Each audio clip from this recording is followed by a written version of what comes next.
পাকিস্তানের পাঞ্জাব প্রদেশের বাসিন্দারা এখনও সাম্প্রতিক ভয়াবহ বন্যার পরবর্তী ধাক্কা থেকে সেরে ওঠার চেষ্টা করছেন। একটি প্রবল বর্ষণের কারণে এই বন্যার সৃষ্টি হয়, যার ফলে পুরো গ্রাম পানিতে তলিয়ে যায়।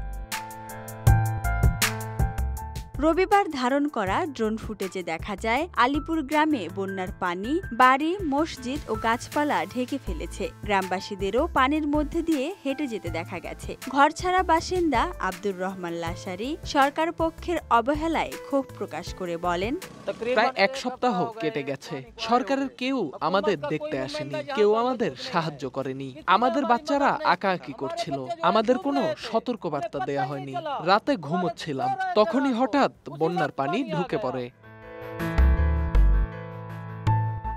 গ্রামবাসীরা জানান তারা কিছুই না নিয়ে ঘরবাড়ি ছেড়ে চলে এসেছেন। জরুরিভাবে সন্তানদের এই রাস্তায় নিয়ে আসতে হয়েছে তাদের। এদিকে রবিবার পাকিস্তানের রাষ্ট্রীয় বার্তা সংস্থা জানিয়েছে, উদ্ধার সংস্থা রেস্কিউ 1122-এর মুখপাত্র ফারুক আহমেদ বলেছেন, পাঞ্জাবের বন্যাক্রান্ত এলাকা থেকে 24 লাখের বেশি মানুষ ও 19 লাখ পশু নিরাপদে সরিয়ে নেওয়া হয়েছে।